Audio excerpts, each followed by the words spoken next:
All right, everybody. 25 years, 25 different Boston Celtics basketball teams. We are going to review the first quarter century of Celtics basketball with the draft. We're going to have a little bit of fun today. Stick around, find out exactly what's going to happen here on Green with Envy. You guys know the deal. Let's lock in.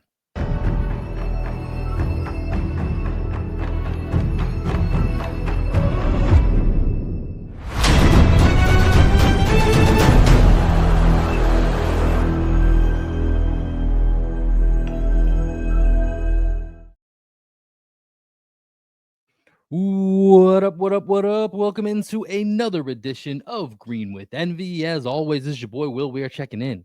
How you doing? How you living? Joining me as he does each and every time, my best friend, co-host, and the coach of our podcast, the one and only Greg Menakis. Greg, very excited about the concept we have today. Yeah, man, I can't believe it's been 25 years already into this century. That's just wild to me. And nothing says we're getting older and the passage of time is going by faster than I have yet another stomach bug. So this has been a rough 24 hours to me. It's been tough, man. I've just been, going from toilet to bed. Stomach bugs, no matter the age, are never fun, right? Like stomach bugs are just something. And I know we were talking before, your suspicion is that it's likely food poisoning, right? That's typically where it's coming. Yeah. It sucks because unless you really, really bang yourself and you go to just some disgusting restaurant that you shouldn't be going to, typically it's not really something you did. It's like, it's just bad luck of the draw, basically, for the most part. And that's what this sounds like. And I think the biggest bummer was since I moved to Austin, my favorite food, right? I was going to get a dinner. I was going to say chicken cacciatore, but chicken parm, close. Chicken parm, yeah, okay. It's in the chicken family. Yeah, Italian chicken family. That's actually not a bad name for a restaurant, Italian chicken family. Not that Michael Scott. Write that down real quick, yeah.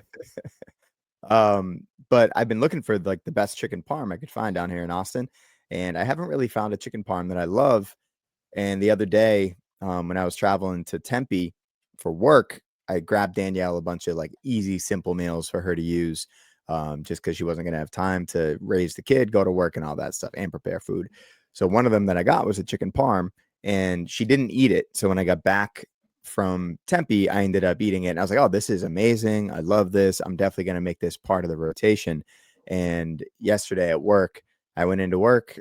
I stopped at H-E-B on the way there after I left the gym. And I had that for lunch and everybody was complimenting it. They were like, oh my God, that smells so good. Like I'm so jealous.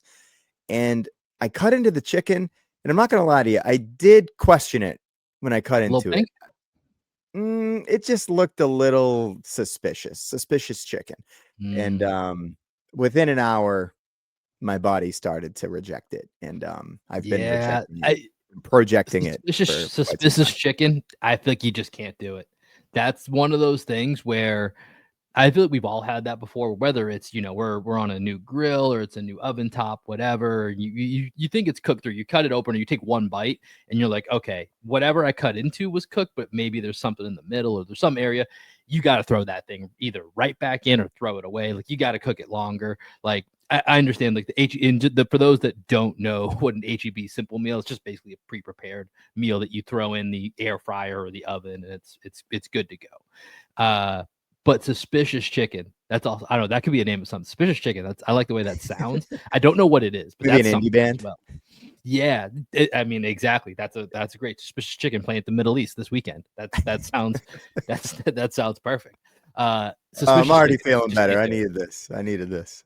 Okay. Well, let's continue the fun here, Greg. Let's get into what we're gonna do today. So again, we're still kind of counting down the days until training camp opens, and that's when we can really kind of ramp up a lot of the positional previews. We'll start to look at, the different divisions, playoff races, predictions, all of that. And that's going to be coming up here in a few weeks, but we're still in kind of dry season right now, right? There's not a lot going on, not a lot for us to get too into. So, Greg, the year is 2025, 25 years, quarter century, 25 out of 100. It's a quarter century, right?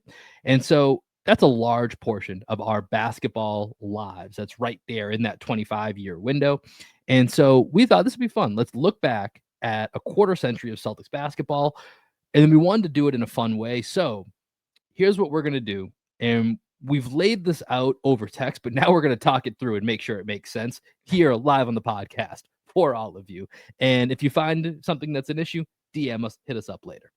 But what we're going to do is we're going to draft a player from every single of the season of the Celtics from 2000, 2001, all the way through last year. One player for each of us. We're going to go back and forth. We've already decided who's going to go first. And the main basic rule, once a player's drafted, they cannot be drafted again. Easy example. Good chance Paul Pierce is going to go in one of these first couple of picks here. He will not be available at a later date. You're drafting the player for the time that they're on the Celtics. This is where I think we should talk about, Greg. I think it's the player for the time that they're on the Celtics. So an example would be, obviously, if you're drafting Shaq, you're not getting Shaq for his whole career. You're getting him for his Celtics career. If you draft Marcus Smart, you're getting him for his Celtics career, not what's happened with Memphis and Washington. Interesting. Yeah. So I thought of it as like you get them for that year, like that iteration of the player is on your team. Could do that as well. That gets a little spicy. That gets even tougher if we want to do it that way. So that's what I would like to go with if you're okay with that. Yeah. I'm okay. I thought about that as a concept. It gets real dicey. So we'll see how that plays out. But I think that's generally the premise that we're going to go under. And so it's one player for every single year. And then the other thing that I would challenge us to do, Greg, is I would like us to draft a real team. Like you have, and I think to give us a guideline for it, typically the All-Star game is set up as 2 guards and 3 front court players, their bench, 2 guards, 3 front court players, and then 2 wild cards. That's going to give us our 12 and 12. I think we should stick to that. So we have to define who it is. And it doesn't limit us from defining who's a forward and who's a center, but we do have to put them into one of those categories. Do you think that's fair? Yeah. Yeah. We'll figure it out. Okay. I like it. So, all right, we're going to start this here. We're going to start with the year 2000, 2001. We already determined that Greg is going to have first pick. So quick setup for this here. The 2000. Yeah. You got it, Greg? Go ahead. Take it away. Okay. So 2000, 2001, Celtics finish 36 and 46. No playoffs this year. This is before they start to experience a little bit of that early 2000 success. Draft pick, fun name, Jerome Moiso. Will, what are your thoughts on Jerome Moiso? What do you remember about Jerome? He went to UCLA. That's about it. Lefty. I think he was like 6'9", 6'10". He was supposed to be one of those like lottery Lamar pick, Odom. Right? That's about all I got for 11. The interesting thing, storyline coming into this season, this is the year in which Paul Pierce gets attacked in downtown Boston. He's stabbed several times before the season. So there was a lot of question whether or not Paul Pierce would even be able to play. But Paul Pierce, being the absolute animal that he is, ended up playing a majority of the season. I mean, he may have even played 82 games. Paul Pierce averaged 25 points, 6 rebounds, and 3 assists, 38% from 3 that season. Our guy Antoine Walker, one of his best seasons, 23, 9 and 5, 37% from 3. And this is when the Celtics were kind of ahead of their time shooting those 3-pointers. Why do you take so many 3-pointers, Will? Because there ain't no 4s, baby. There ain't no 4s. Some other fun names for this team. Doug Overton, Chris Herron, Rick Brunson. Some fun names from that season. Rick Brunson. Did not know Rick Brunson played for the Celtics, yeah. And although I'm getting him the year in which he was stabbed and probably 2 years before Paul Pierce officially enters his prime, I'm going to take Paul Pierce, get him off the board. This version of Paul Pierce, I still think, although I don't think he was an all-star this year. You'll have to double check that for me. I grabbed Paul this season. He probably was an all-star, but yeah, no all-star for Paul that particular season, but he was an all-star that year. He made NBA third team. So this was still breakout season for Paul Pierce. Finished 11th in MVP. I'd have to double check. I think that's one of his highest rankings that he had. Actually, correct me, my bad. I already moved ahead. That's for next season that he ends up doing that. So my bad on that. Moved one step ahead, but that's the right pick, right? Paul Pierce here is the right pick. I don't know that there's much of an argument for it otherwise. And this is where now we're going to start to get interesting as to where we're going here. And maybe it's the pick after this is where it really starts to get interesting. Oh yeah, my name is So interesting for sure. so now we're going to the 2001-2002 Boston Celtics. This team here is going to be the team that we start to really fall in love with the team here. They go 49-33. They finish second in the Atlantic Division. This is the team that goes all the way to the Eastern Conference Finals and has that memorable comeback against the New Jersey Nets, largest fourth quarter comeback in NBA playoff history. We've talked about it multiple times on this show, Greg and I's relationship to this game, the story that goes behind it. Unfortunately, Celtics go up 2-1, lose 3 straight to the Nets. The Nets go on to the NBA Finals. For this team, a lot of similar characters to what we had from that team the year before. A couple of notable changes, though. Biggest one being the Celtics had rookie Joe Johnson on this team. Rookie Joe Johnson being one of the biggest difference makers. Of course, they also had your boy, Greg, Kedrick Brown on this team, as well as another rookie named Joe Forte. So 3 rookies hit big on Joe Johnson. Of course, the biggest issue with hitting big on Joe Johnson was you got to keep him if he's playing as well as he was. And instead, they make the short-sided trade midseason and go for Tony Delk and Rodney Rogers, who do help the team get to the Eastern Conference Finals, but obviously leaves you with that giant what if of, hey, I wonder what Joe Johnson, Paul Pierce, and Antoine Walker all would have grown into being year 5 and below. 5th year for Antoine, 3rd year for Paul Pierce, rookie Joe Johnson. It's a really underrated what if, Greg, of just that nucleus staying together for the early 2000s. It seems crazy in retrospect. It probably seemed crazy at the time that the Celtics traded Joe Johnson. We were 12 years old at that point, 13 years old. So I think for us, we probably didn't realize how crazy it was to trade a rookie that was showing a lot of promise. I do remember with Joe Johnson, there was this Boston Globe article that was all about how like his silky touch wasn't translating to free throw attempts or something like that, where he was just like a little too hesitant. He was a little too finesse when they needed a little bit more out of him. And when you think about the construction of that team and the amount of 3-pointers that they're shooting, like Rodney Rogers was one of the best big men shooting threes. He was a stretch 4, and Tony Delk shot was one of the best. 41% on 3.5 attempts, which 3.5 attempts at that time, specifically for a role player, is like 6-7 attempts today. Right. So you saw the vision. They didn't see the long-term future with Joe Johnson, who obviously turned out to be one hell of a player. So who are you picking from this team, Will?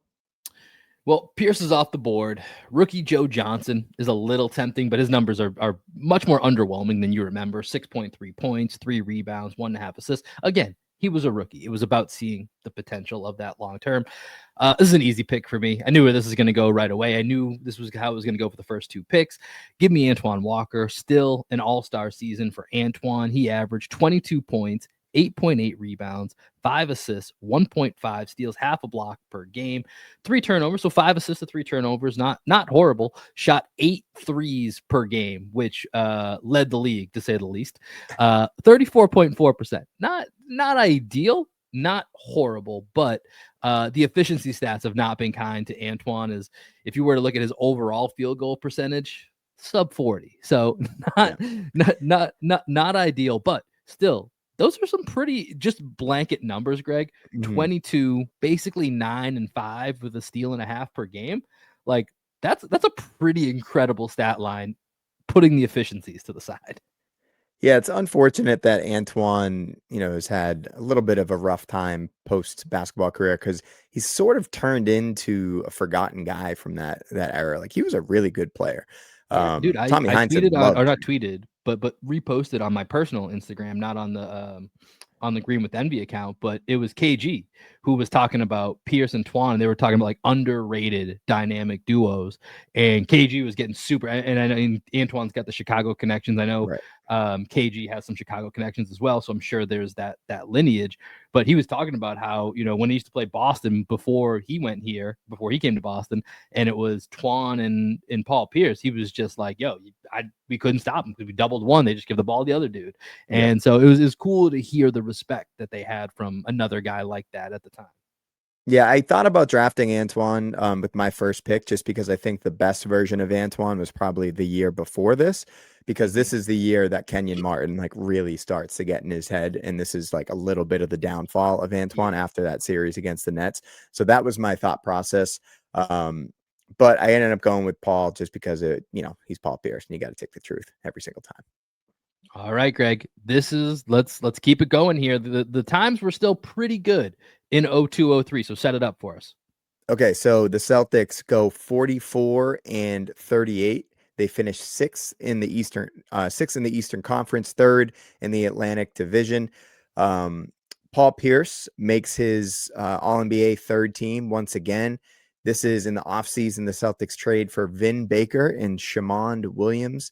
And we also traded Shamond Williams during that season for Mark Blount. So Mark Blount, who was on the team before, apparently the Celtics were like, we can't get enough of Mark Blount because we got to get him back on this team. So we traded Shamon Williams for Mark Blount, one of those dudes like early centers, stretch fives that could shoot the three a little bit.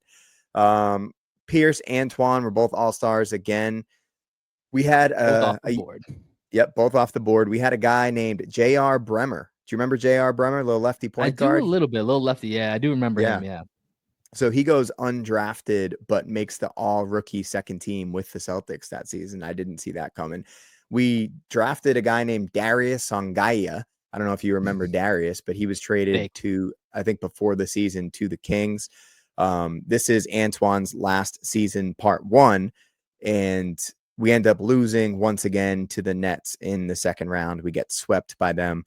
Some fun names from this team: Kedrick Brown, who you already mentioned, Bimbo Coles, one of the best basketball names of all time, Bruno Sundov, and Grant Long.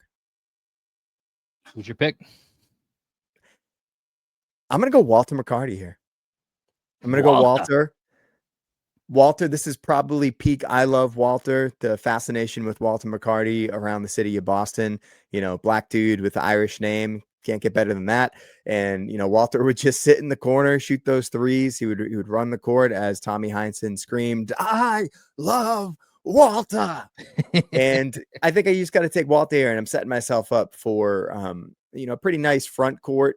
I'd say Walter's probably going to be coming off my bench in the long run, but, Walter didn't have the longest career in the NBA, but he was definitely an effective player, and I think he was a little bit before his time. Yeah, I like that pick. I mean, I think the nostalgia as Celtics fans, how much did Tommy Heinsohn being in love with Walter McCarty increase our perception of who Walter McCarty was? Pretty significantly, I would say. Yeah, I would. I think it tilts the scales. If you ask anyone else about Walter McCarty's basketball career, unless they're like really locked in around this time, I'm sure there's not much of a memory. Ask any Boston Celtic fan about Walter McCarty, and it's one of their like top 5 memories. It's kind of insane when you really think about it, how much Tommy's love of Walter elevated him, and it's the way he says his name, it's the way that Walter leans itself into that Boston accent. But yeah, the amplification of his career locally is pretty astounding when you look back on it. Yeah, and of course, I have the connection with Walter through my high school coach, Brendan Smith, who's the CEO of A Step Ahead Basketball. And, so I went to a lot of Walter camps. Walter was boys with Brendan, so he used to come to my high school games. So I got to give a shout to Walter. All right, we're moving on to the next pick here. We got 0304 Boston Celtics that we've got here. They finished 36-46, fourth in the Atlantic Division. They do squeak into the playoffs, but are swept by the Indiana Pacers. And Greg, we're not quite there. We're on the precipice right now of approaching a segment of the 2000 Celtics that obviously were not in the 90s, but they're the spirit of the 90s Celtics, where it gets pretty grim. Like this is where we're on the edge, teetering right back into that 90s void of kind of nothingness, I think. Yeah, this is the brink of the collapse, right? We're right on the precipice, where we end up, we'll cover it in a little bit, but we end up tanking hard, hoping to get Kevin Durant or Greg Oden in a few years. And this was definitely the first bit of the fall. Yeah. So you've mentioned a couple of guys that are already on this team from years past. Vin Baker has made an appearance.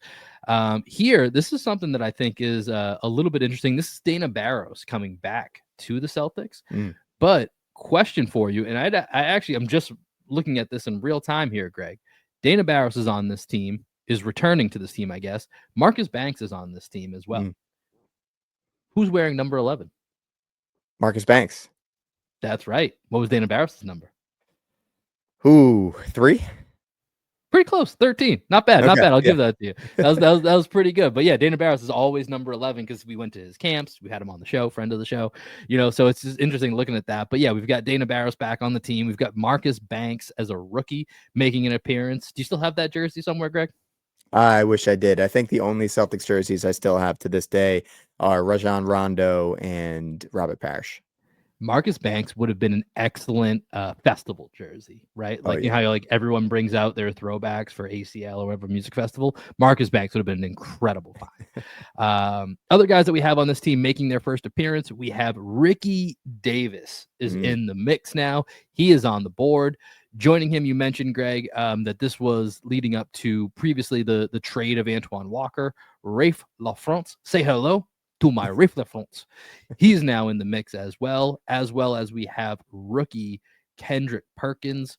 So again, Greg, this is where I think it starts to get a little bit tough as to who you're going to pick. For me here, it's not the peak of Perk yet, and Perk's going to be there. So I think I'm going to leave Perk where he is. Kind of the same for a guy like Mark Blount. He's got a few more years here. This is I'm considering Mark Blount. Mark Blount's just, when you look at the Celtics history, Greg, we're gonna find it's relatively slim pickings at the center position. The center position has not been strong in this first quarter century for the Celtics, so we're gonna need some guys there. So I think for me, it ultimately comes down to I'm looking at Mark Blount versus Tony Battie. And I think, honestly, it's just and Ricky Davis is in this mix too, but I think I can get some more wing play other areas than Ricky. So I'm actually going to go with Mark Blount here, who that was the name of my college team, the Mark Blounts. Yep. Pretty good name. Mark Blount this year, 10.3 points per game, 7.2 rebounds, and 1.3 blocks per game while playing. Let's see, how many minutes did he play? He played 29.3 minutes. And Greg, looking at this when I was doing some research, to me, we had this conversation maybe a week or two ago, 2 podcasts ago. This is kind of my vision for Neemias Queta having a successful season.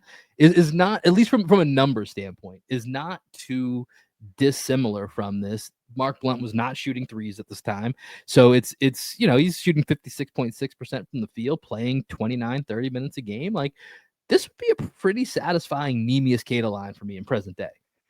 I hope Neemias Queta is a little bit better than Mark Blount was. I'm surprised you didn't go Ricky Davis. Yeah, I mean, I like Ricky Davis. I just think when I was doing my preliminary research, it's real thin on even decent backup centers. And so, Ricky Davis, definitely the higher talent, but we'll see. It's going to get real interesting here, these next couple of picks. And, maybe it's a trap to get you to take Ricky Davis so I can take somebody else with my next pick. I don't know. We'll have to see, but I will not be falling for that trap. Let's go for the 04-05 season, Greg. Set it up for us. Okay, so the Celtics have a little bit of a bounce back in this season. They go 45-37, finish first in the Atlantic Division. So this is Doc's first season with the Celtics.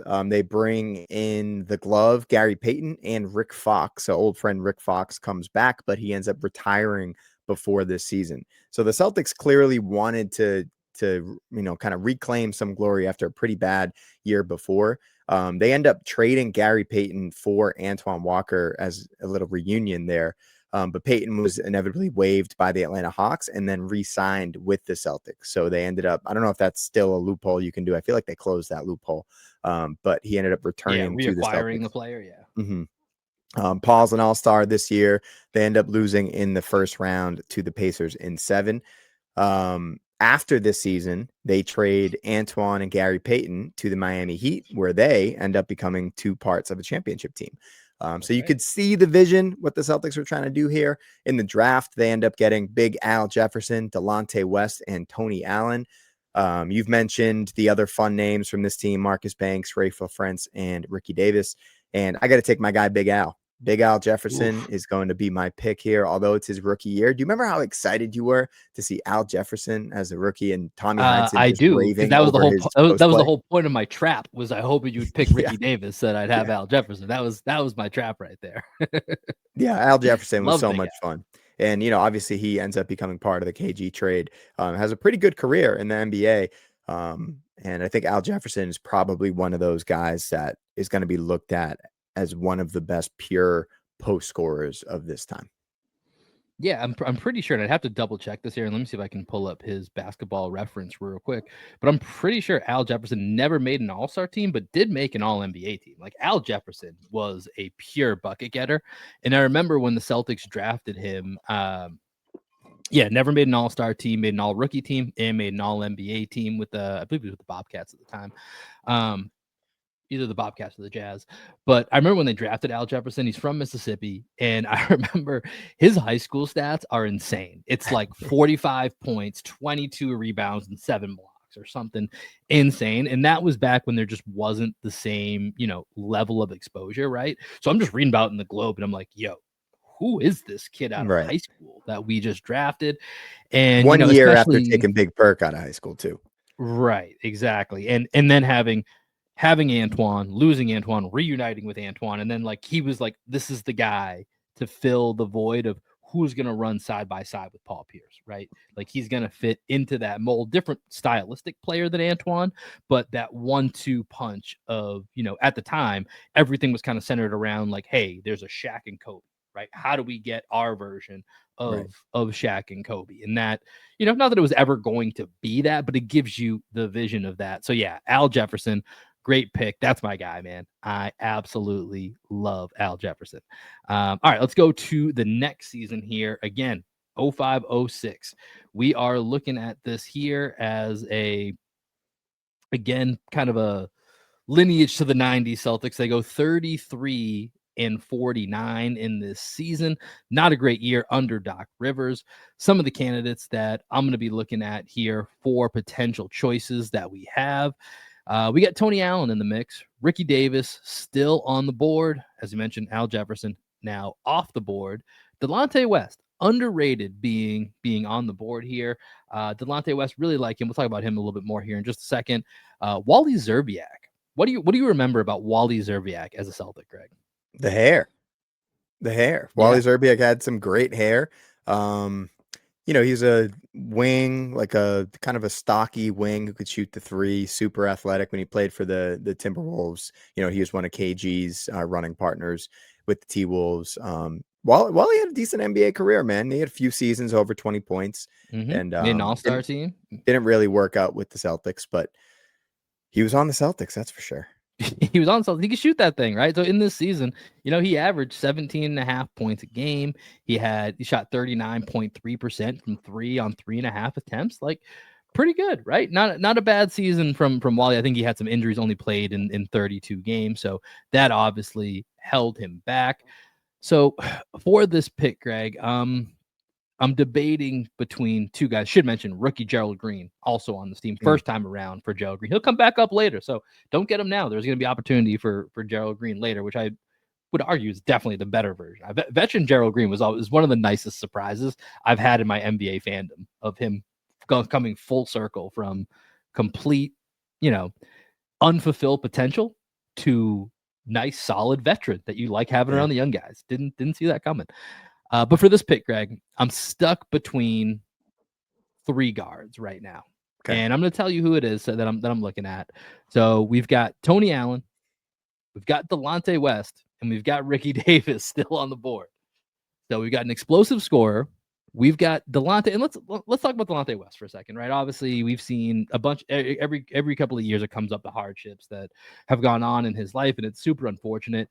But I really, really liked watching Delonte West. I thought Delonte West was, now that, and it's not a 1-to-1, but now that we have Derek White in our lives, I don't think Delonte West ever could have been the defender that Derek White is.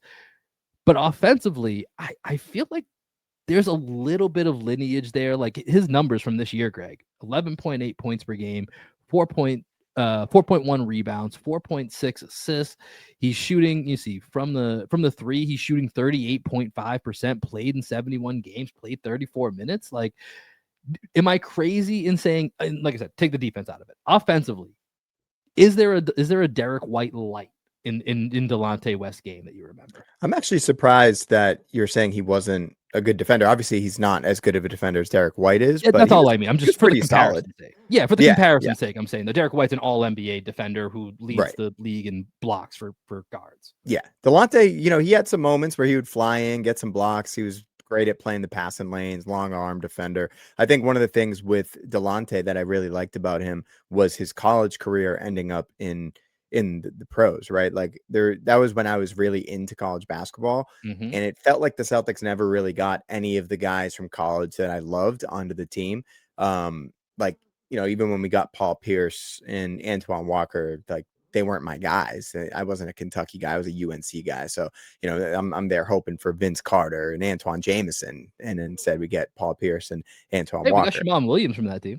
We did get Shimon Williams from that team. That's true. And we got Joe Forte as well, who you kind of skipped UNC, over a little that bit. didn't work out. Well, neither of those worked out. Yeah, no, they didn't. The undersized guards almost never do.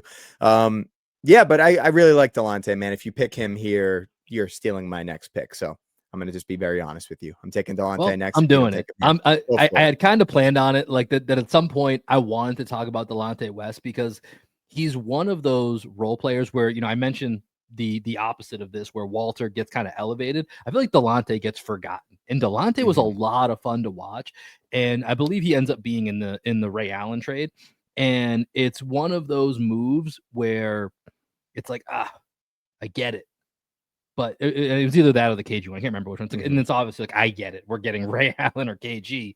Yep. But Delonte's good. He's just one of those guys that it always felt like to me, I was like, hey, listen, you got to make that trade. But it's the same way I feel about, Derek White to a degree. I think he's kind of elevated himself out of this, but like a Josh Hart, where I'm like, that guy just wins. I know, like it's like just watching him, it's like that guy feels like a winner. You have him on your team, I think your chances are increased. Even how to a degree we felt about Marcus Smart at times with his faults, it's like, fuck it, that guy wins. That guy hustles his ass off. You see him doing these little things, and Delonte had a good shot to back it up. He was 11-4-4, 12-4-4 as his third year in the league. I'm pretty happy with adding Delonte to the squad. He'll come off the bench for me, so I'm good with that. All right, let's keep it moving. Let's head to 2006, 2007. This is the nadir for the Celtics, 24-58. Before the season, Red Auerbach passes away. Dennis Johnson passes away mid-season, so it's just an overall terrible season for the Celtics. Paul Pierce has a stress reaction in his left foot. The Celtics, after Paul Pierce's injury, do you know what their record was in the 42 games in which Paul Pierce sat out with a stress reaction in his foot? Well, I know this is when the famous 18-game losing streak happened, right? So how many games was it you said? 40 what? 42. 42? I'm going to say they went 5-37 if my math is correct. 3-39. Oh my God. I thought I was like, all right, maybe they won like 7 games and I'm shortchanging them. I can't believe I hit the over on this. Yeah, 3-39. They draft Randy Foye, who they end up trading to Portland. Randy Foye, who's a fun college player as well. Some fun names from this team: Michael Olowokandi, the Candyman; Kevin Pinkney; Alan Ray; Brian Scalabrine; Wally Zerbiak still on this team; Sebastian Telfair is on this team; and old friend Theo Ratliff is on this team. Theo Ratliff, who's one of the best shot blocking bigs of his time. What I'm going to go with here, I'm going to go with Tony Allen. All right. This is probably Tony Allen's best offensive season. I think this is also where Tony Allen tears his ACL. Yeah, on the dunk that doesn't count. On the dunk that doesn't count. And Tony Allen was really showing some stuff, right? I think he was averaging close to 20 points a game. This is where he had that famous comment where I don't know if it was I can't remember if it was before the upcoming next season where all the changes happened or if it was during the season where he was interviewed, and I remember he was like, everybody's talking about a big 3. Isn't it? Why is nobody talking about a big 4? Like, did you guys see what I was doing before I got hurt? Like, he actually made comments insinuating he would be the big 4 with Paul Pierce, Kevin Garnett, and Ray Allen. So that's the type of smoke Tony Allen had going at this time. he did show promise, but yes, I think you're right. This is definitely his best offensive season, even when you look ahead to his Memphis career. Yeah, and obviously he becomes one of the best perimeter defenders, lockdown defenders, the one defender that Kobe Bryant didn't want on him, right? So I'm going to grab Tony here. I'm glad that you grabbed Delonte. Maybe I just played a little trap on you. Maybe I wanted Tony Allen this whole time. Who knows? Hey, that's all right. Take it. My guy can shoot threes, so I'm okay with it. Quick reset here as we're coming up on the 07-08 season. Currently, Greg, your team is consisting of Paul Pierce, Tony Allen, Walter McCarty, and Al Jefferson. On my side, we've got Antoine Walker, Delonte West, and Mark Blount with my next pick coming up here. And let's just be real. There's not a real lot of drama in this one. It's the first year he's on the board. He's getting picked. It's the 07-08 Celtics, NBA champs, 66-16. There's nowhere else to go. It's Kevin Garnett. Take him off the board. Put him on the squad. I don't even think we need to talk much about it. We talk about this team all the time and the nostalgia that goes with it. This is probably, along with you taking Paul Pierce as the first pick, probably the two easiest picks of the entire draft. KG was just such a culture changer, man. Like everything that he did when he came to the Celtics, it was just, he was my brother's favorite player. So when the Celtics traded for him, my brother was ecstatic, and he just did everything for this team. And when you go back and when you watch tape of that season, you just see how much of a force he really was on the court. Great stories from him, obviously defensive player of the year and all that. But Kevin Garnett was great, man. And yeah, I agree.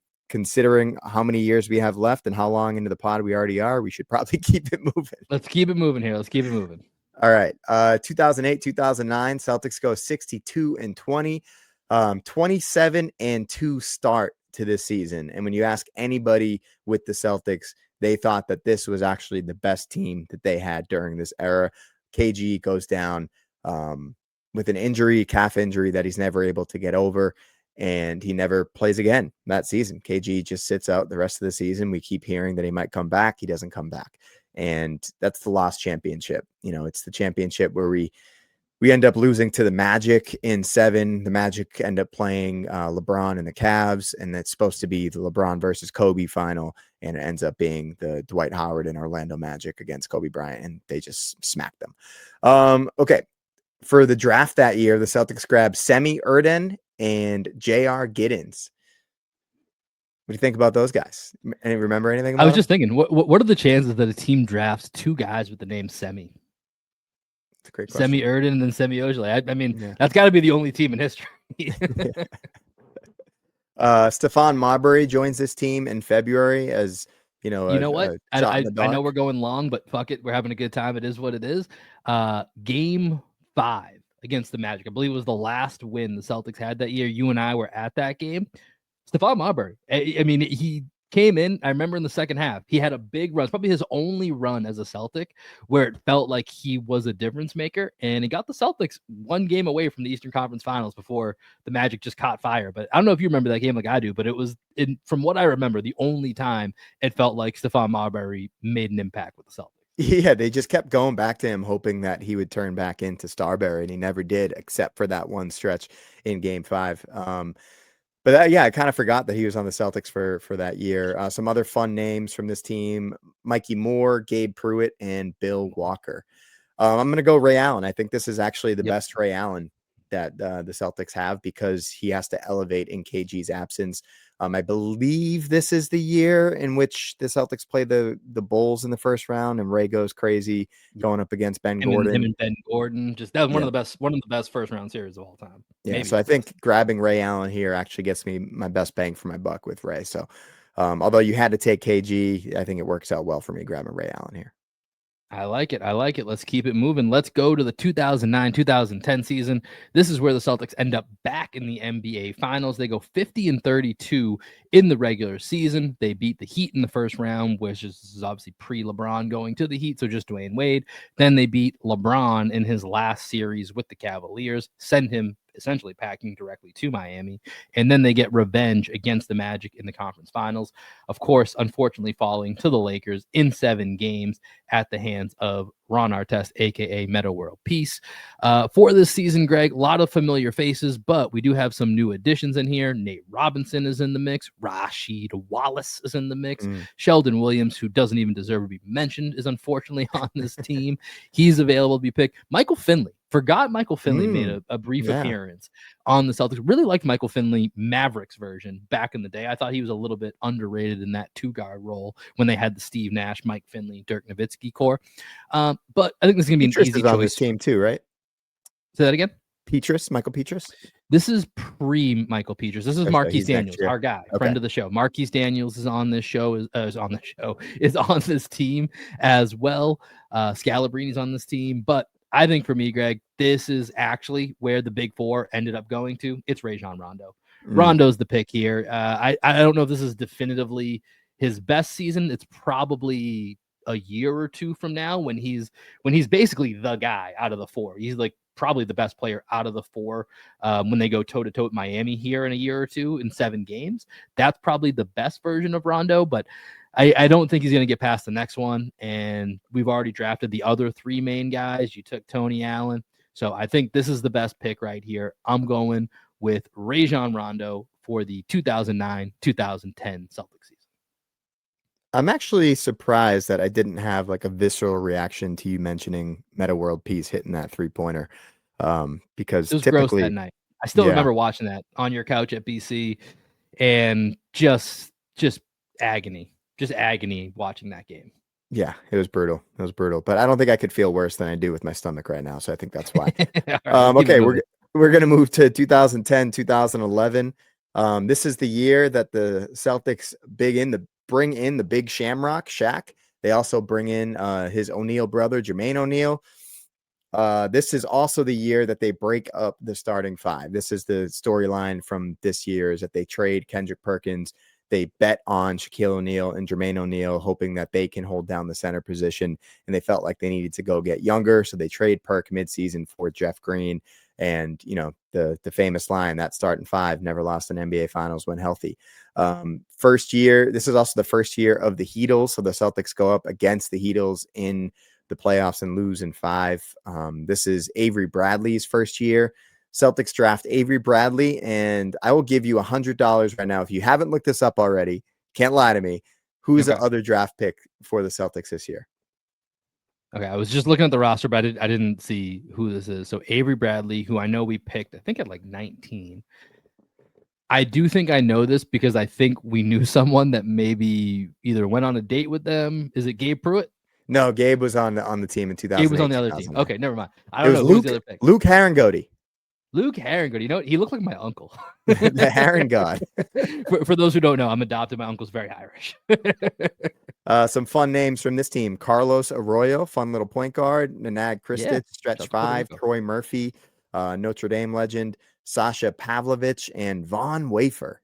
Remember Von Wafer? Von Wafer. What a great name. We mentioned Bimbo Coles being an all-time name. Von Wafer's an all-time name, too. I'm going to go Big Baby for this one. I feel like this is probably one of the better Big Baby seasons that we're going to get. So I'm going to go Big Baby here. He's going to shore up my front court, and he's going to be my backup center. You ever watch Big Baby stand-up special? No, I need to. Yeah, I was looking up his IMDb. He's got actually a decent, I think he's in jail right now, but he's got a real IMDb of like actual shows that he's been in where it's like, oh, I'm pretty sure I've seen that on like Netflix. Like, he's been in Shameless a couple episodes. He was on something called The Lincoln Lawyer.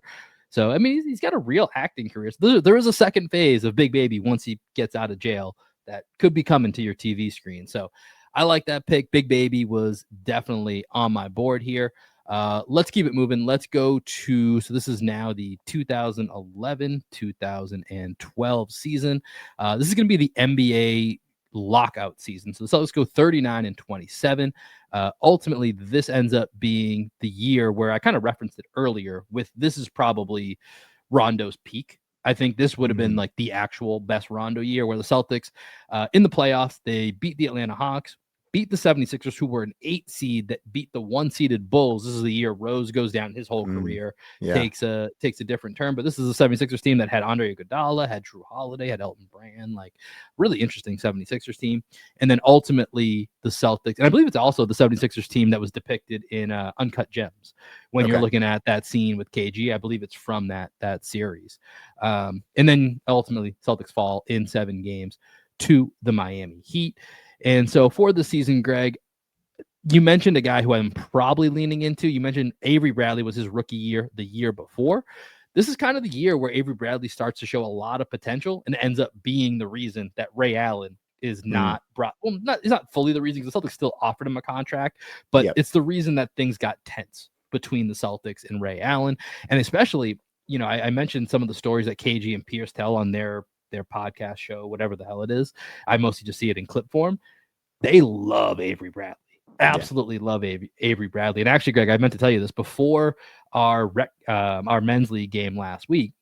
You got there like right before tip off. The game before us, Marlon on our team, there's a guy playing before us. He goes, "Yo, anybody else think this guy out here looks like AJ Bradley?" And I knew exactly what he meant. I was like, "No, you mean Avery Bradley." And yes, this dude does look like Avery Bradley. Avery Bradley was an absolute monster. So that's going to be my pick. A couple other guys to mention here. Brandon Bass is on this team, who I think is a little bit underrated. Other than him trying to guard LeBron, which never went well, Brandon Bass, actually a pretty quality Celtic in my mind here. Etuan Moore and Jawan Johnson, 2 Purdue teammates that were both rookies on this team. Jermaine O'Neal still on this team. Mikel Pietrus, who you mentioned earlier, Greg. And, of course, the ghost of Bill Russell, a.k.a. Greg Steamsma, was on this team as well. But Avery Bradley is where we're going for this pick for me. And, Greg, let's send it back to you. All right, 2012, 2013, the Celtics go 41-40. This is the last season of Pierce, Doc Rivers, and Kevin Garnett. Rondo tears his ACL, so this is like the year after the year where Rondo goes nuts in the playoffs, and we're expecting Rondo to like be in MVP conversations, right? Like that's how good Rajon Rondo was playing, and he ends up tearing his ACL. First round exit to the Knicks of the Pablo Prigioni team. Piggerini. I think there was some issue. There was like an elbow from J.R. Smith in that series or something like that. But yeah, first round exit to the Knicks. This is also, I believe, our first year in Texas. Will it's either that sounds right. I remember watching this game with shout out to friend of the pod, Liptak. I remember watching one of these Knicks games with him at whatever that sports bar that used to be over off of like South First and Barton Springs area. Yeah. Can't remember the name of it right now, but we draft Jared Sullinger this year, Fab Mello, RIP, and Chris Joseph. Some other fun names from this team: Shavlik Randolph, Jordan Crawford, Brandon Bass that you mentioned, Courtney Lee. You know, this was when Courtney Lee and Avery Bradley were like a kind of a 2-headed defensive monster for the Celtics, and DJ White. And I had 2 names written down here, Will. It was Avery Bradley or the guy you already mentioned, Brandon Bass. Brandon Bass of the famed 18-foot baseline jumper. So I'm going to go ahead and take Brandon Bass here off the board. My front court looking pretty good, pretty stacked. But, you know, as we saw, Brandon Bass can guard the 3, especially when it's LeBron. So quick update to give everybody just tracking back at home who we have right now. Greg, on your team, I currently have 2 starters slated, and this can always move around here, but I have 2 starters. I have Ray Allen and Paul Pierce, and then potentially on your bench, and it looks like Al Jefferson, I might move to your starters here, but you have Tony Allen, Walter McCarty, Al Jefferson, Big Baby, and Brandon Bass. So you are loaded up at the backup forward position right now. For myself, I have myself currently listed with 3 starters. I've got Rajon Rondo, I've got Antoine Walker, and I've got Kevin Garnett. On my bench, I've got Avery Bradley, Delonte West, and Mark Blount. And then that will bring us into the 2013-2014 season. This is a rough one, Greg. This is not a great season. This is the year of the full rebuild. And to be fair, it leads directly into kind of the era that we're still in right now. So a full reset here. Brad Stevens is the new man in charge. Celtics go 25-57, come absolutely nowhere close to making the playoffs in this particular season. And honestly, it starts to get a little slim pickings for this year as to who you would go with. But You mentioned some of the guys that are already off here. Brandon Bass, that was going to be my pick if you did not already make that. Some other guys that are still on this team. Marshawn Brooks is here. Jordan Crawford, player of the week. Jordan Crawford, 2-time player of the week. Jeff Green is on this team still. Courtney Lee, Kelly Olynyk as a rookie. Phil Pressey, who is now the head coach of the Maine Celtics, is actually a rookie on this team as well. Jared Sullinger, his second year in the league. And then Gerald Wallace, who obviously came over here, I think, the year before in that Nets trade. Question for you. Was anybody better at the baseball inbound pass at the end of the game than Gerald Wallace? I feel like that man was money. I don't know how many times it converted, but he was pretty amazing at it. Granted, there wasn't a lot to throw to during this time frame. Yeah, I think they actually had a play where he would throw it off the opposite backboard. Right. So he would be on one baseline, he'd throw it all the way off the opposite backboard. Yeah.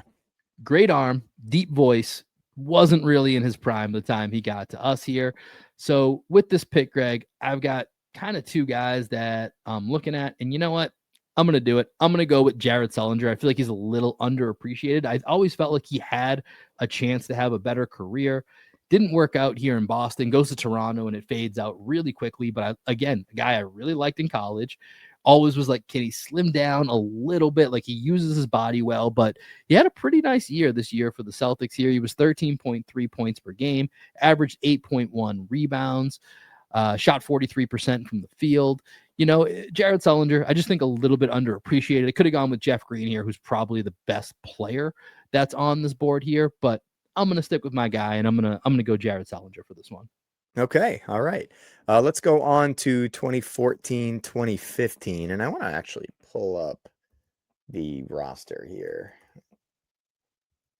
because I was actually pretty surprised that you just took Jared Sullinger there. Yeah, it was a surprise pick. It was a pick with my heart. Yeah. All right. Okay. So that makes this a little bit easier for me. So 2014, 2015. Celtics go 40-42. This is Brad's second year. Rondo gets traded to the Mavs, so the big three era is officially done. They end up trading for diminutive point guard by the name of Isaiah Thomas. They get swept by the Cavs in the first round. In the draft, they grab Marcus Smart and James Young. And Marcus Smart, I believe, was the fifth pick. James Young somewhere in the teens. And I remember being very excited about James Young, as many Celtics fans were, and he turned out to be not much. Some fun names from this team. Marcus Thornton, Luigi Datome, Tayshaun Prince is on this team, and our old friend Jameer Nelson. Okay, I'm going to go ahead and grab – I'm going to give you a gift. No, I got to get a guard. I'm going to grab an IT. I'm grabbing IT. Yeah, clearly that's what you're going with. Well, this is before peak IT, right? We only get him for half a season. We don't know how good he is yet. But I mean, he pops though. He does pop in this year, and obviously the next two seasons are when he hits his peak, and he's an all-star for 2 years. But yeah, you have to take Isaiah Thomas. Who else would you even consider in this spot? Jeff Green. Okay. Yeah, I mean, I guess, but it's Isaiah Thomas. He's the pick. He's the reason that the Celtics went from, making that trade at the deadline, kind of being like, yeah, whatever, to actually making the playoffs and being a really fun team, and then kind of restarting where we start to go to here in the next couple of years. So let's keep it going here, and let's go to the 15-16 Celtics. They go 48-34, finish fifth in the Eastern Conference. They make it to the first round, but lose to the Hawks in that Al Horford-led Atlanta Hawks team. This is one here where we're like a year too early. I wish I had the next season. You know exactly who my pick would be. I know who probably your pick is going to be. So looking at this particular team here, IT is off the board. And this is probably one of, I know they were a 5 seed at the time. I believe they were a 5 seed and the Hawks were a 4 seed. This is probably Brad Stevens' best coaching job. I'm just going to read you the whole roster here real quick, Craig, because this team being a 5 seed is kind of nuts. So we've got Avery Bradley, Cody Clark, whoever the fuck that is, Jay Crowder, John Holland, RJ Hunter, my biggest draft letdown of all time, Jonas Jerebko, Amir Johnson, David Lee, but like old David Lee, not like all-star, borderline all-star David Lee, Jordan Mickey, Kelly Olynyk, rookie Terry Rozier, second year Marcus Smart, Jared Sullinger, IT, who we mentioned, Evan Turner, James Young, and Tyler Zeller. Oof. That team is a 5 seed? Get the fuck out of here. That's a Brad Stevens masterpiece. So, having said all that, I'm going to go with I might be giving you a gift here, but I'm going to do it. I'm taking Evan Turner. I really liked Evan Turner on the Celtics. was good. ET was good, man. He was good, and clearly, he's still boys with some of the guys that come later here to this day. But Evan Turner was just, he was a guy that might get you a 10-10-10. He might get you that just barely scraping the surface of a triple double. Just go ahead and get you. Dude, if you watch some old Evan Turner tape, he kind of moves like Jayson Tatum out there. Yeah, there's some connective tissue there. Yeah. So I'm going to go with Evan Turner here. He slots into one of my forward/wild card spots on my bench here. Yeah, let's keep it going here, Greg. Let's go to the 16-17 season.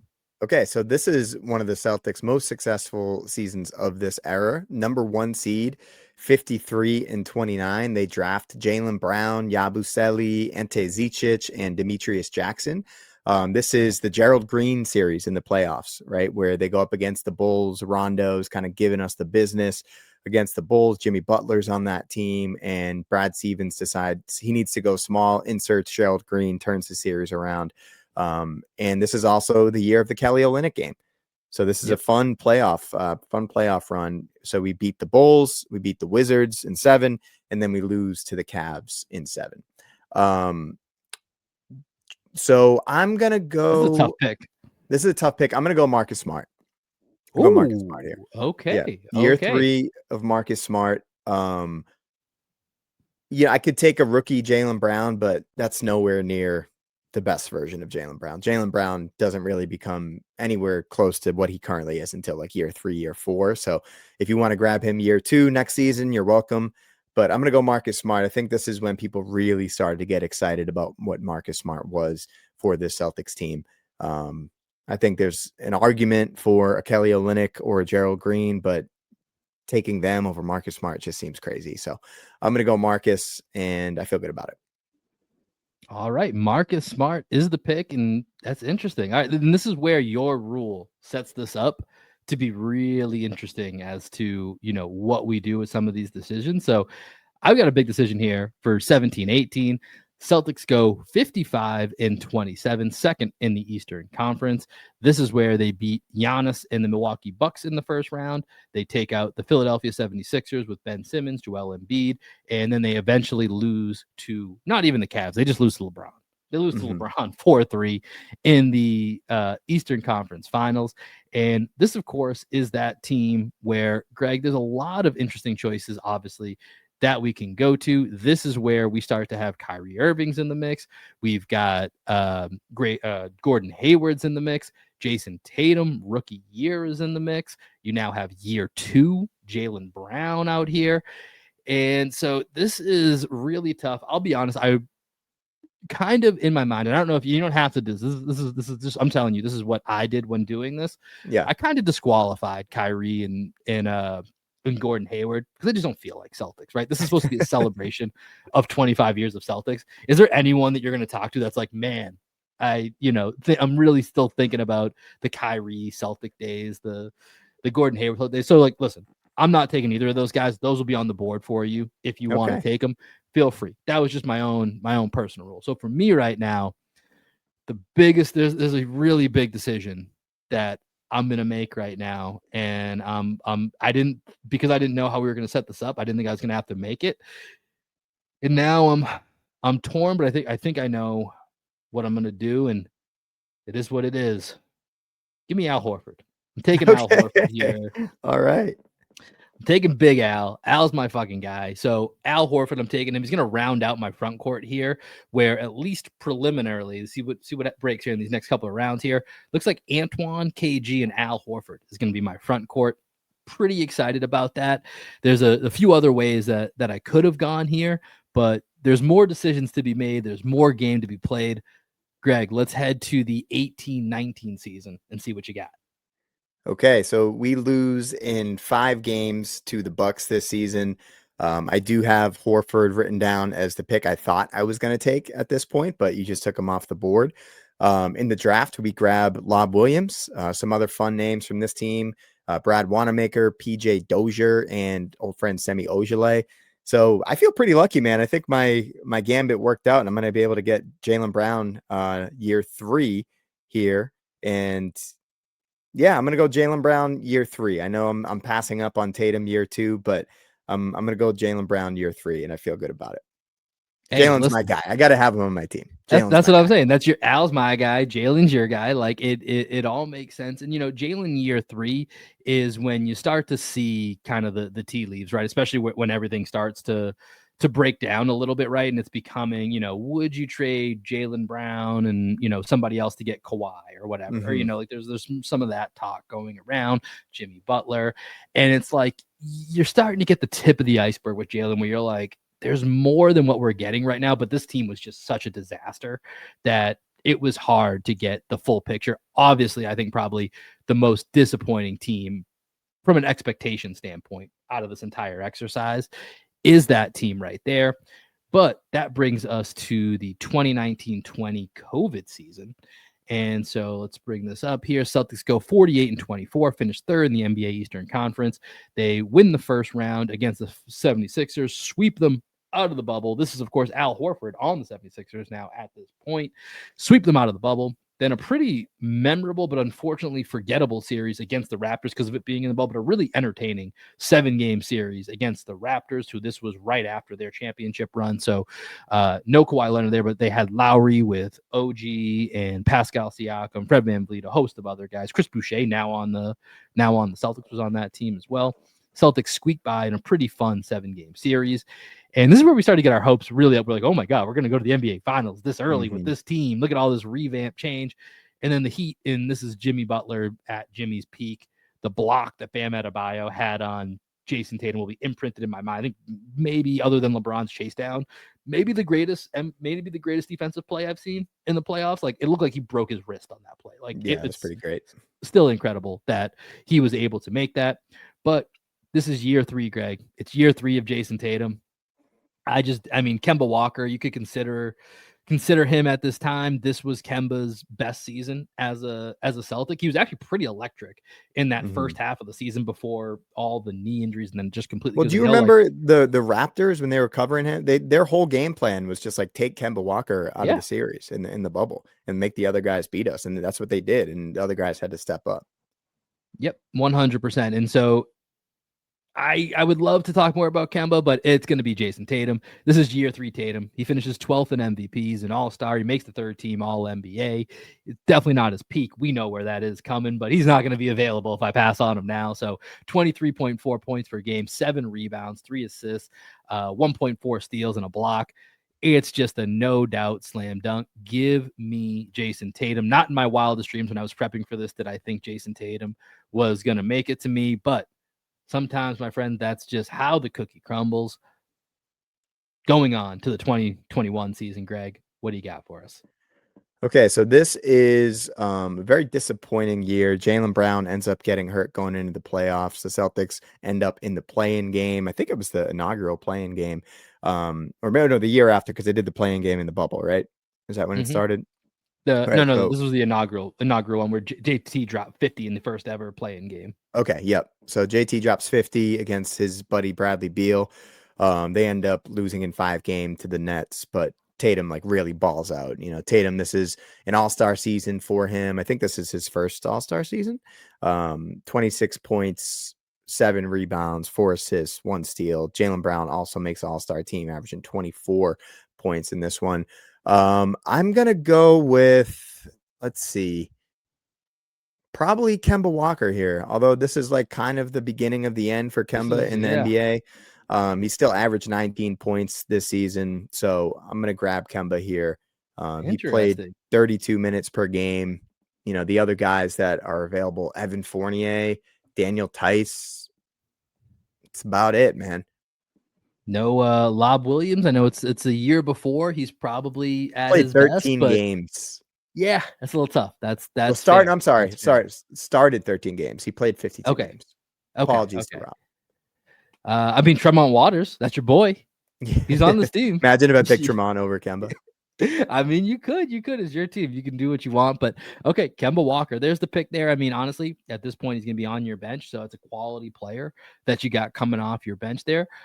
Let's keep it moving here. We'll go to the 21-22 season here. For the Celtics, this is the lone season with Ime Udoka as the head coach. They go 51-31, finish second in the Eastern Conference. We know how this one goes. They sweep the Brooklyn Nets. The KD and Kyrie Irving led Brooklyn Nets 4-0. That dramatic game one winner with JT at the layup at the buzzer. We got second round against Giannis, one of the most memorable series the Celtics have had in recent memory. Of course, the Jayson Tatum big 46-point game on the road, and then a 7-game series against the Miami Heat. That was, man, I still can't believe they won. They got away in that fourth quarter. Really thought that was gonna be slipped through their fingers. Ultimately, they win the Eastern Conference, end up in the NBA Finals, lose to the Golden State Warriors 4-2, a series where, as they've talked about, just weren't ready for what the NBA Finals brings. And one of the few times where I think we were the more talented team, I think definitively actually lost that series, but it was just the championship moxie actually mattered in that particular scenario. And so on this team here, Greg, I think there's only one place that I'm gonna go here. Well, there could be a few places that I go, but I have no choice. Again, one of my guys here that I've got to put on the squad here is now Jaylen Brown's out of the picture. Al Horford's out of the picture. I already got him. JT's off the board here. There's no doubt about it. Mid-season pickup here. Give me Derek White. Derek White's coming on the team. Yeah, this is his first year mid-season pickup. He's available. I've got to add him into the squad, and he's looking like he's probably going to be my sixth man on this team. No, we've got a few different ways that we could play it here, where we might squeeze him into the starting lineup, but he's going to be a big contributor for this team. I said Delonte West was, kind of Derek White before Derek White. Well, you know what? Got both of them now. Feeling real good about that backcourt. The creation from that backcourt, yeah, a little suspect, but we're feeling pretty good about that backcourt overall. Oh man, that's a great pick. I kind of forgot that was one of the storylines that we traded for in that season. Okay, let's go to the next season, 22-23. Celtics go 57-25 under Joe Mazzulla. His first year, finished second in the Eastern Conference. We lose in that series against the Heat where we go down 0-3 and make the comeback, and then Tatum sprains his ankle. That's the Derek White layup series. Looking at this roster, you got Malcolm Brogdon, 6th man of the year. You got Rob Williams, Peyton Pritchard. So I think this is probably the best Rob Williams that we see. So I'm going to go with, I think this is Rob's best season. No, the season before under Ime was his best season. So Rob might just not get picked here, man. I'm going to go Malcolm Brogdon, 6th man of the year. You're going to go Malcolm Brogdon. Okay. Yeah. I think that's an interesting. You could Blake Griffin on the table as well. I don't know if you want to go for or Grant Williams. Griffin, yeah, but Rob plays 35 games this season, is hurt. Like the previous season, he's like in the defensive player of the year conversation, right, and all that. But this is not the best year for Rob. It feels wrong that I'm taking Malcolm Brogdon over Rob Williams. So I'm going to change my mind and I'm going to go with Robert Williams. All right, I like it. Going with Rob Williams as the pick. And let me ask you this, Greg, because this is your last pick here. Who would you go with as a starter in your front court? Right now, I have Paul Pierce and Jaylen Brown written down as 2 out of the 3. The other options that you would have are Walter McCarty, Al Jefferson, Big Baby Davis, Brandon Bass, and Rob Williams. Who would you round that out as the starter? I'd probably go with Big Al. I'm going to go Big Al at the center, Pierce, Jaylen, IT, and Tony Allen. I think that would be my 5. Yep. I think that's the correct pick here. And then that finally brings us to the 23-24 team, which, obviously, so I guess we're one team. Are we one team short now that I'm thinking about it? Yeah, but we can skip last season. Last season sucked. Okay. Yeah, last season is last season. So we'll end this here at the 23-24 team. And of course, this is where the Celtics are bringing in Drew Holiday, bringing in Kristaps Porzingis. As I look at my roster here, we know all about this team. We know exactly where this team ends up. They go 64-18. They win the NBA championship. We've spent a lot of time on that team, and rightfully deserved. So I'm not trying to besmirch them in any way. Obviously, a great, fantastic team. It comes down to, do I want to go with Drew Holiday or do I want to go with Kristaps Porzingis here? Greg, I tell you, my team is fucking stacked when I'm looking you got a at it good right team. now. You got a good My team. team is loaded. And some of that's just, it broke the way it did with the different years. I'll go Kristaps here only because I feel like I'm pretty good with my guards. I got a pretty big. I'm just going with a really big team here, and he's going to come off my bench. I think is what. I don't know. Doesn't matter. We'll put it out there into the universe and let people decide. But let me read the final rosters of what we got here. You ready, Greg? Okay. Yep, I'm ready. All right. So here's what we got for you, Greg. And here's what I guessed as your starting lineup. I'll allow for you to edit this afterwards, and we're going to have Alex put this in a graphic and put it out there for everybody. But, Greg, your quarter century starting lineup for the Boston Celtics, we've got Isaiah Thomas, Ray Allen at the guard spots. And in the front court, we've got Paul Pierce, Jaylen Brown, and Al Jefferson. Coming off the bench, we've got Marcus Smart, Tony Allen, Walter McCarty, Big Baby Davis, Brandon Bass, Kemba Walker, and Rob, a.k.a. Lob Williams. How do you feel about that team? Like that team. I forgot I had Ray Allen. That's great. Yeah. So I really like my starting lineup. At my team here, I'm going to have to move some things around. This will probably not be the final starting lineup. I think I'm probably going to end up moving Antoine to the bench. But here is my all-century Celtics team. We've got Rajon Rondo and Jayson Tatum, followed by Antoine Walker, Kevin Garnett, and Al Horford. On the bench, tentatively, right now, we're going to move some things around here. We've got Avery Bradley, Delonte West, Evan Turner, Jared Sullinger, Mark Blount, Derek White, and Kristaps Porzingis. I feel like we have to include Drew as just like the automatic QB or something, just so we do 25. And Drew's like such a big part of the Celtics. Like this last championship doesn't happen without Drew Holiday. So Drew Holiday's auto Q. He's auto Q and he's honorary captain at this game. Love right? it. We got to have Drew Holiday involved. But fun game, Greg. Really enjoyed this, being able to look back on everything. We're going to put this up for people to look at on socials. We're going to have Alex chop this up so we can take a look at the two teams. Let us know your thoughts. What did you guys think? What do we get right? What do we miss? Who should we have drafted? Who did we not draft? Let us know all of these different things, and make sure you're hitting us up across social medias at GreenMB Pod, TikTok, Instagram. Hit us up on YouTube. This video will be live here shortly. Greg, fun time. Went a little long, but I think when you're having fun, that's, hopefully this took your mind off what you're going through right now with your own situation. Yeah, I can't believe I made it through. Hey, that's the goal. Shout out to you. Good job by you. Good job by me. Everybody, enjoy the rest of your day, the rest of your week. And coming up soon, we'll have real content, real basketball to talk about. So stick in there. We'll be back soon. Training camp starts in just a couple of weeks. Let's go Celtics. Talk to you guys later. Peace.